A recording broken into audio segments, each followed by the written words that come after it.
વાતો કરવી છે. એ નાનું એવું ગામ અને ગામની માલિકા એ ગોવાળ છે. એ પોતાનું ધન લઈ અને ધીરે ધીરે ગામ તરફ જઈ રહ્યો છે. અને ધણમાંથી એક ગાય છે બરોબર વિખૂટી પડી ગઈ. એટલે ગાય છે એ ભાગતા ભાગતા સીમમાં આવે અને સીમમાં બરોબર હાવજડાની ડણ ખબરાણી. એટલે ગાય બી ગઈ અને બીકમાં મંડી ભાગવા પાછી વગડા તરફ. એટલે આગળ ગાય છે અને પાછળ સિંહ છે.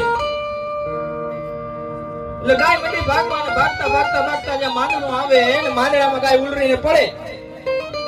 અને ગાયને પકડવા હાટું થઈને સિંહ પણ માંડણામાં પડે. અને ગાયને એમ થયું કે હમણાં હું મરી જવાનો, હમણાં આ સિંહ મને ખાઈ જવાનો.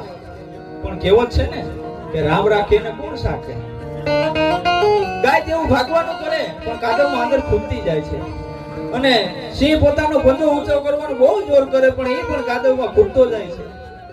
જ્યારે બેના ખાલી મોઢા જ બારોબાર રહ્યા ને ત્યારે ગાયે મરક દાંત કાઢતા કીધું કે સિંહ ભાઈ મોઢામાં છો ને. એટલે સિંહે કીધું કે તે મારા ખબર અંતર પૂછ્યા, તને મારાથી બીક નથી લાગતી?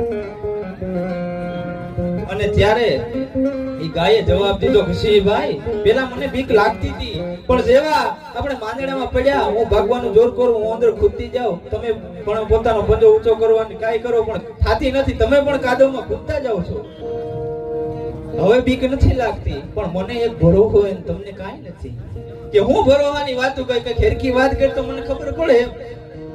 એટલે ગાયે કીધું કે સાંભળ સિંહ, ગોવાળ રાખ્યો છે કે? એટલે સિંહ કે મારે શું ગોવાળની જરૂર? આપણે એવું હોય ને કે મારે કોની જરૂર, પણ સમય આવે ને ચપટી ધૂળની જરૂર પડે હો. તો સિંહ કે હું તો વનનો રાજા, મારે કોની જરૂર? અને ત્યારે ગાયે કીધું કે સાંભળી લે સિંહ, હમણાં તું કાદવમાં ખૂતી અને મરી જવાનો, પણ મારા ગોવાળને જ્યારે ખબર પડશે ને કે હું ધણથી વિખૂટી પડી ગઈ છું ત્યારે ગોતતો આવશે, રાંડવા નાખી અને આ કાદવમાંથી બારોબાર કાઢી લે બોલાવાના. એટલે એક રામદેવપીર મહારાજ જેવો ગોવાળ રાખવો જરૂરી છે કે જગતની આટીમાં જ્યારે આપણે હલવાના હોય ને તો એ રાંડવા નાખીને બહાર કાઢી લે. એટલે આજની